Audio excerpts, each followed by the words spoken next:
Hey there, y'all, and welcome back to Revolutionary Health. Revolutionary Health is a program of the Counter Narrative Project, and the mission of the Counter Narrative Project is to build power among Black gay men and to work in coalition and solidarity with all movements committed to racial and social justice. You can find us online. On Facebook, we are at the Counter Narrative Project. On Instagram, we're at The Counter Narrative. And on Twitter, we're at Building Desire. If you visit us, go ahead and visit our website. We're at thecounternarrative.org. If you go to thecounternarrative.org, you can go ahead and join our mailing list. So if you join the mailing list, you can stay in touch with all things the Counter Narrative Project, which is amazing. You are probably joining us on YouTube, and we are so glad that you are. So while you are here, make sure you hit the thumbs up button to let folks know that you like the video. And also make sure that you hit the subscribe button if you haven't already done so that you can know every time we drop a video. So, my name is Johnnie Kornegay III. I am honored to be the mobilization director for the Counter Narrative Project. My amazing co-host, Dr. David Malbranch, is out tonight, and I'm so excited because I have one of my favorite people here with me, and we're going to have an amazing conversation. And who are you, my favorite person? I am a little black boy from Decatur, Georgia. That you are. My name is Mashaun D. Simon. I am a native of Atlanta, so I like to say that I'm a little black boy from Decatur. But I am very excited to be here talking with Johnnie about this conversation on this topic. A little bit about me. For those who know a little bit about me or have seen my website, I call myself a preacher, a teacher, a writer, and a scholar.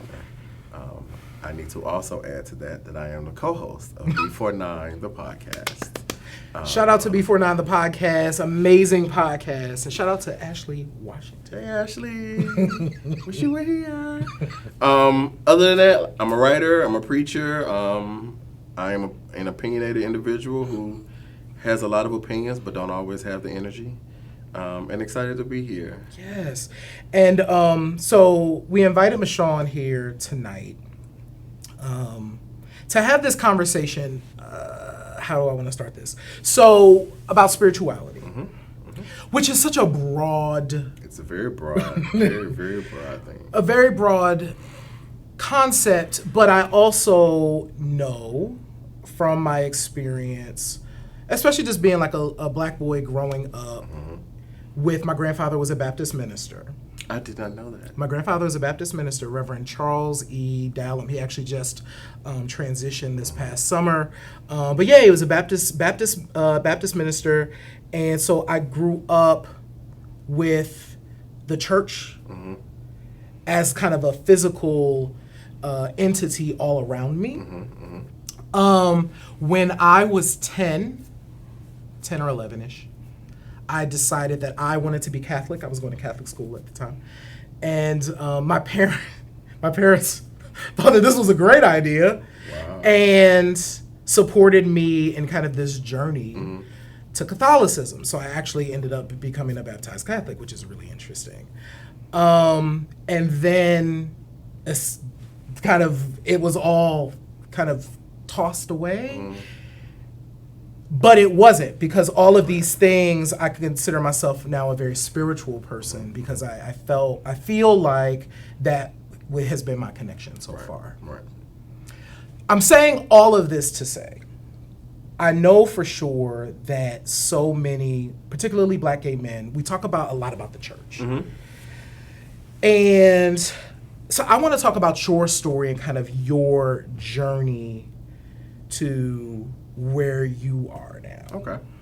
So, interesting enough, as someone who is an ordained preacher, who also went to seminary, so I have an MDiv, I grew up in the church, but didn't quite grow up in the church.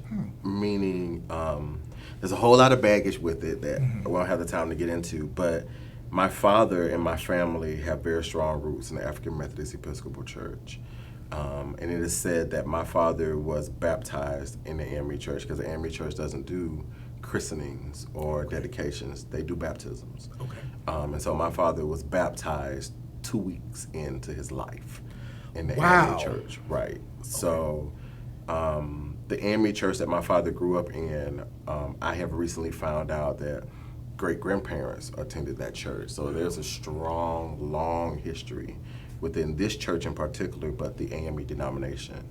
But for a great number of reasons, I didn't exactly grow up in that church until I got to be like a preteen. Interesting. And my family came back to that church. Okay. But I did spend some time, I had this ability, I had this blessing to have an ecumenical experience with church. So in elementary school, I started going to church with friends of mine. And so I spent some time in the Church of Christ, where they don't have instruments, that everyone sings in unison, it's a cappella, and it was just this beautiful experience. Then ended up in the AME church, getting baptized, licensed in the AME church. But I spent some time in a Baptist church that became UCC. I attended a Methodist seminary. Wow. I worked at a Presbyterian institution. And so I've had this very intriguing experience of engaging many of the Christian mainline denominations and getting a little piece of all of them along the way. In undergrad, I took a class, my minor in undergrad was sociology. Okay. And so I took a Society of Religions course in undergrad, and then I took one again in seminary because I was just intrigued by the ways in which there's this difference in worship. And so in undergrad, I took this class where I studied Buddhism and the Mormon church, and I went to a Wiccan service. I went to a Hindu temple. I went to a Buddhist Bible study, all while getting my bachelor's degree in communication. Because there were just some curiosities that I found it intriguing how different they all were, but how similar they all were. I'm curious about that. Like what, I mean, probably this is hard to compartmentalize, but what I've always felt is that there's a through line. I have an idea of what that through line is, but I'm curious to know what your experience and what you feel like a through line is that touches all of this stuff. So, and I've said this before, and we also discussed it on an episode of B4Nine the Podcast, so check it out, where I sort of had this revelation a while ago that there were similarities. I began to notice similarities between all the religions and all the denominations. And I centered in on this idea that I do believe that there is one divine being, and that all of these other entities are cousins to one another.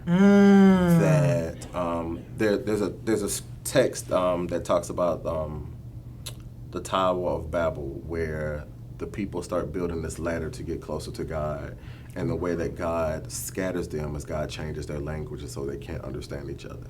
And I am of the mindset that that is what happened. That when God destroyed the ladder, and I'm not quoting it exactly, so all my there's people watching right now like, wait a minute, and be like, that's a wrong interpretation. What I'm saying is, I am of the belief that when that scattering happened, these other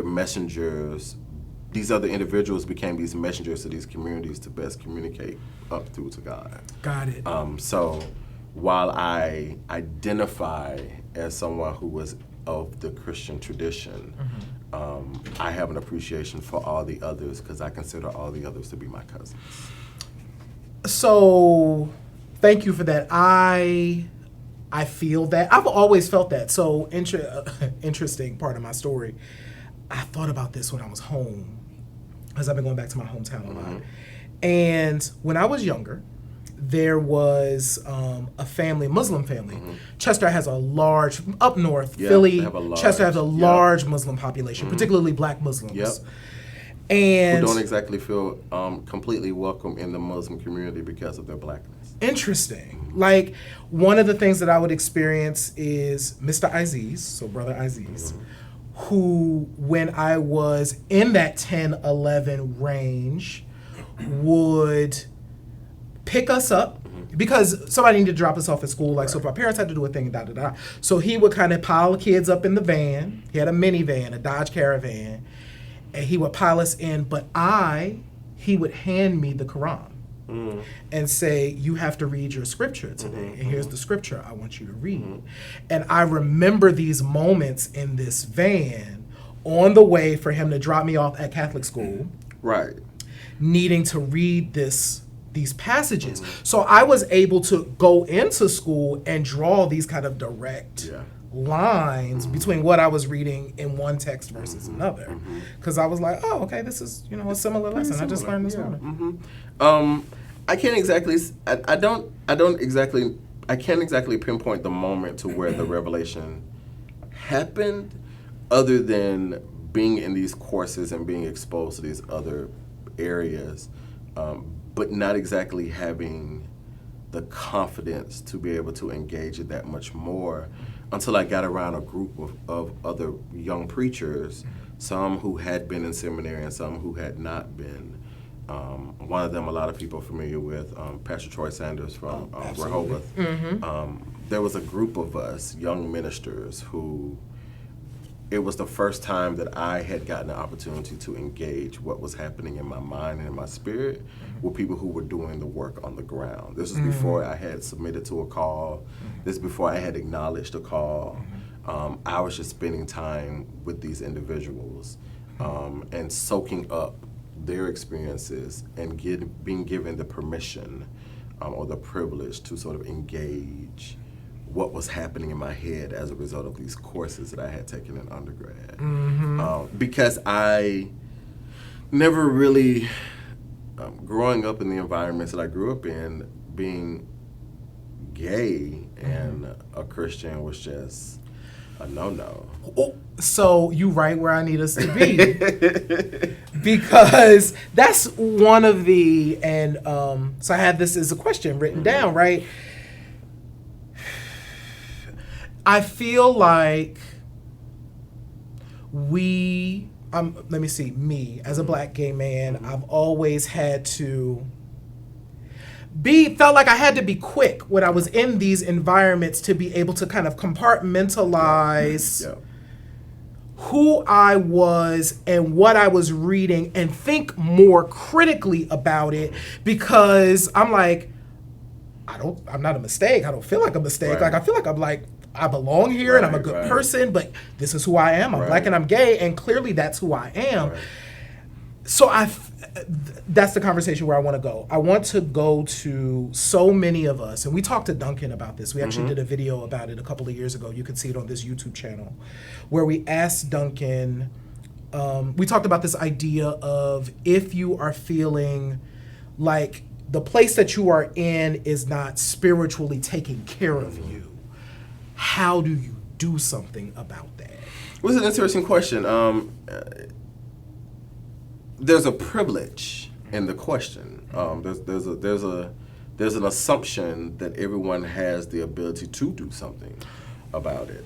True. Because for a lot of us, particularly those that are black, male, and gay, and living in the South, we grew up in households where you couldn't question God, you couldn't question the pastor. You just went and you were supposed to, as a good Southern Christian boy, your responsibility was to go to this church every Sunday, even if it was not feeding you or doing for you what you needed. And we saw our mothers do it. So our mothers were not given these spaces in these environments, even though our mothers were really the ones running the church, but were not given agency to be able to have any form of authority. And so we were taught that. We were taught never question God, never question the Bible. What was frustrating for me growing up was being taught, come as you are. Right. Jesus loves you no matter what. And then when I was outed, all of that changed. And it was wrong and it was irresponsible. And I had a woman, God rest her soul, who told me, I don't think you're gay. I think you're just doing this to get back at your parents. Wow. And my response was, what am I getting back at them for? Like, what did they? I mean, I think I had a pretty good upbringing. You know, we all go through whatever issues we go through in our childhood, and you know, not that my parents were the best or the worst parents, but I'm coming out as this to punish the people I love. Like, it made no sense, and so I left the church. I left that church. Which is an interesting story, because I left that church when I was like 15, 16 years old, and said I was done with church, done with God, done with whatever. And at the same time, sort of found myself connecting with communities that did not even look like me, because being Black and gay was painful. So I connected to non-Black environments because they embraced me. Wow. And it was the most interesting experience to have when I was in seminary, because when I was in seminary and having this fear that sexuality was going to be the conversation that everyone would talk about, and it really wasn't, race was the conversation. And I struggled because it was always the Black folk who had abused me, not the white folk. And I went to a majority white high school.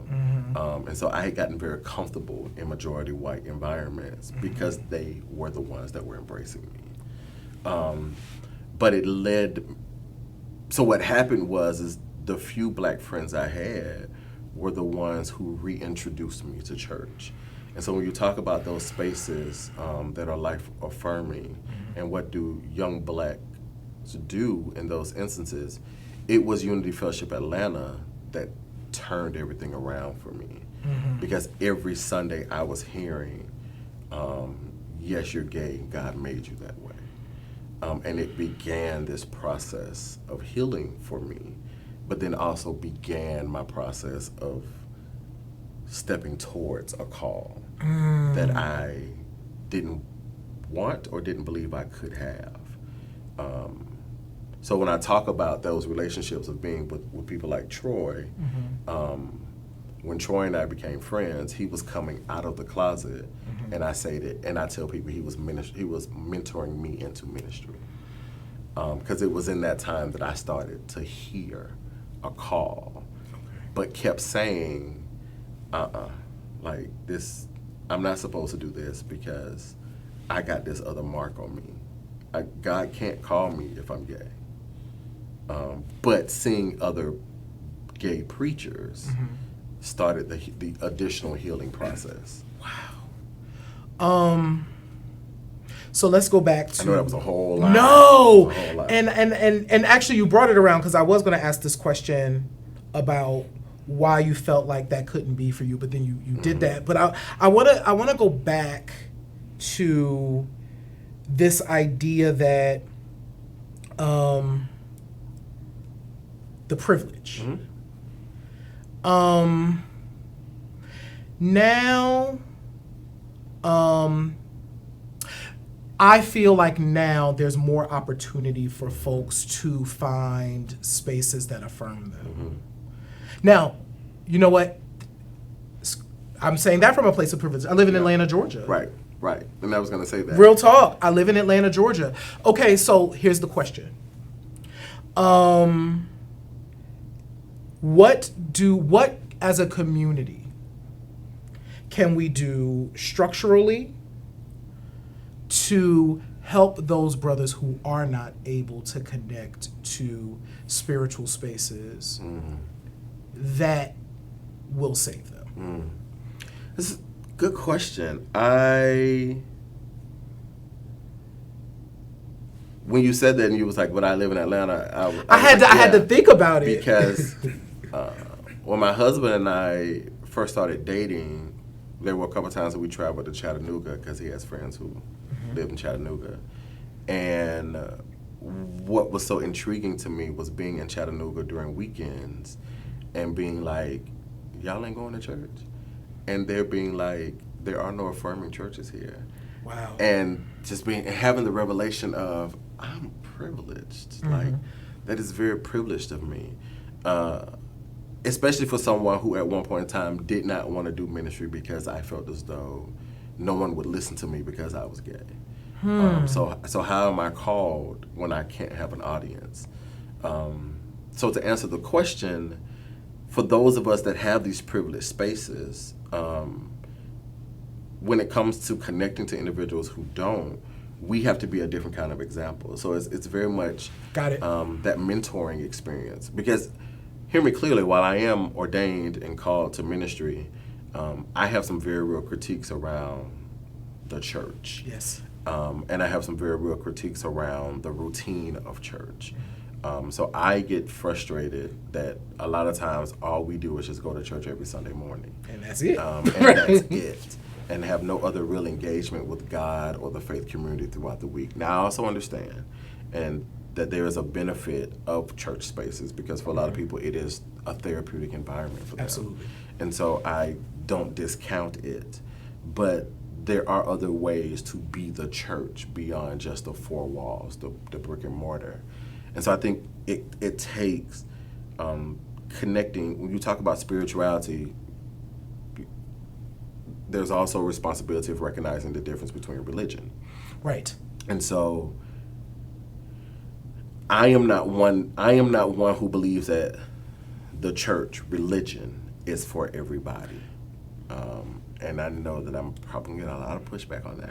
I'm probably squarely in that contingent. It's not for everybody, but spirituality, when you talk about this idea around relationship with a being that's greater and more and higher than you, then when it comes to engaging with those individuals who don't have the privilege or the resources or the know, we become the church for them. So the church lives in us, so we live out of it. And there are ways to be the church without being overly religious, because for me the church is about community, and it's about fellowship, and it's about caring for the other, and it's about being a resource for those who feel as though they don't have a resource.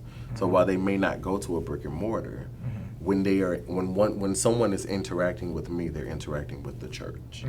And so I think that those are the responsibilities of the church in the ways in which we can be a help or an assistance to those who don't have the privilege of having a space to go to.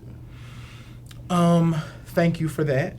And then I also, so a couple of things I want to let people know. Make sure that you hit the thumbs up button if you have not done so, and make sure that you hit the subscribe button to make sure that you get notified about all videos from the Counter Narrative Project. And so we're having this conversation about spirituality tonight. And I want to talk about pop culture. So we're in this moment where there's a lot of conversation. Kanye West there's a lot of stuff. So we're having these lot of conversations about church and all of it, right? So I want to talk about spirituality and pop culture, and also this idea I feel like we weaponize, like, and maybe it's we weaponize religion, and maybe you could help me to like think through this, but one of the things that is so disheartening to me often is the way that I feel like we use whatever higher being that we look to like beat folks down, when all I really want to do is just love on people. Yeah, to oppress and control people. It's interesting because a lot of the people that I follow on my social media are theological friends who have opinions across all the different spectrums. But what I've taken notice to lately is the conversation that's now being had as it pertains to this idea of the separation between church and state. Okay. And the ways in which, especially in the political realm, when you talk about weaponizing faith, spirituality, religion, however you want to utilize it, that if you talk about in the Christian world, in the biblical sense, Jesus was anti-empire. Jesus talked about being against the control, the status quo.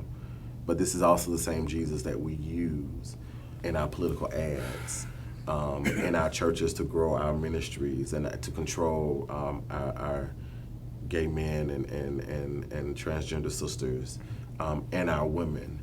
And so what does it mean to lift up this entity, this book, this journal, whatever you want to call it, that clearly says the person that you are following was against all of this, and yet you're saying that this person was clearly against, he was actually trying to develop, and so we have to. It's intriguing to me, and it's painful, and it's irresponsible.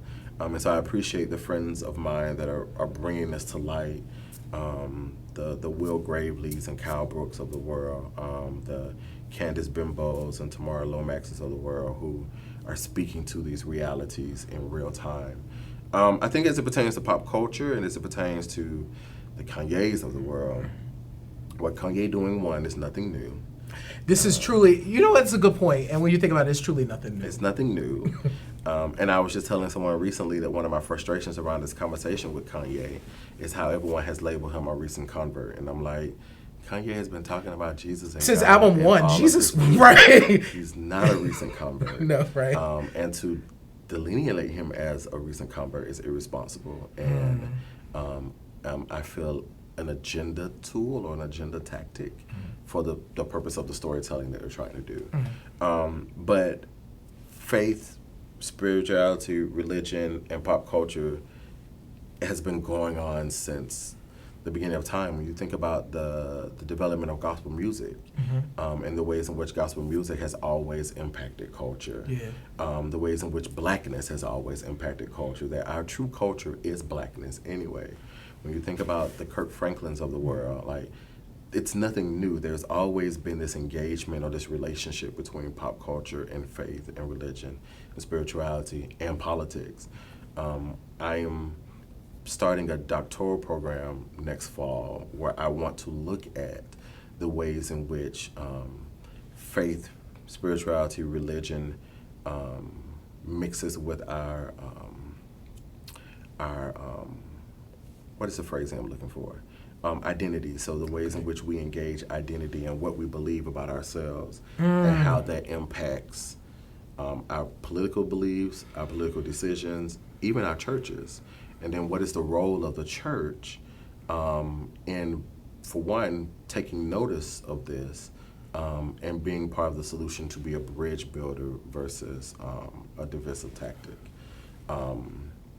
Because I am of the belief that all of this influences all of it. What we believe about ourselves influences what we believe about others. And when you add what we believe about our politics and what we believe about our faith, it's all tied together in the same thing. But I am finding myself frustrated with seeing preachers and pastors on the ground misusing all of this for different reasons and having different tactics. And weaponizing, to use your phrase, all of it for their gain, when I feel like it's doing more damage than any good.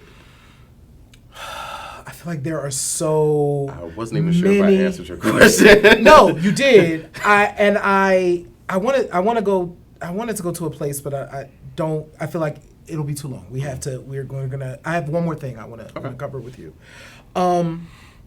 So by the time folks see the show, we're in the middle of the holiday season, which for so many people is the most wonderful time. But I also know that the holiday can bring a lot of pain for folks. So, as a community, how can we prepare ourselves to support our brothers and sisters during this time?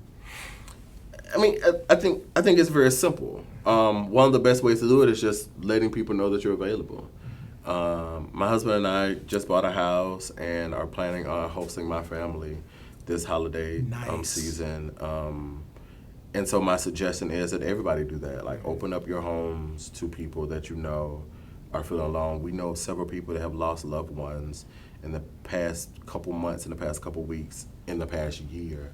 But I think it really is simply being available to people so that they know that if they want, because the other reality is people have to be willing to accept the offer. And sometimes we don't do a good job of asking for help, but then accepting the help that's been given to us.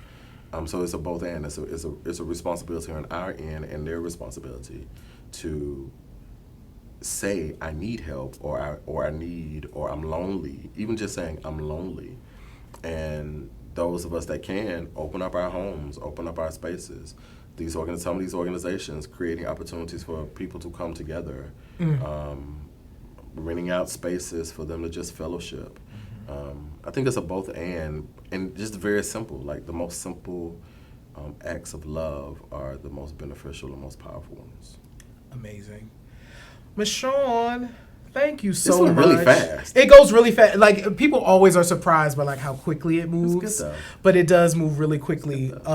So I want to remind folks that you should find us on social media. So on Facebook, we're at The Counter Narrative Project. On Instagram, we're at The Counter Narrative. And at Twitter, we're at Building Desire. Make sure that if you are here right now and you're watching this portion of the video on YouTube, that you hit the thumbs up button and you hit the subscribe button. Mashaun, 2 questions. Where can they find Mashaun, and where can they find B4Nine the Podcast? Hey. So you can find Mashaun just about everywhere. I have a website. It's MashaunDsimon.com, MashaunDsimon.com. You can find me on Facebook, Instagram, and Twitter at Elder Madosi, ELDRMADOSI. Oh, you good at that. Yeah, I've been doing it for a while. And then B4Nine the Podcast. You can find us online at the letter B, the number 4, 9, NINE, podcast.com. Or you can find us on Instagram and Facebook, B4Nine Podcast. And you can listen to us wherever you find your podcast. Thank you so much for joining us. Thank all of you for being here. We will see you on the next episode of Revolutionary Health. Have a good one, y'all. Be good. Be safe. Bye.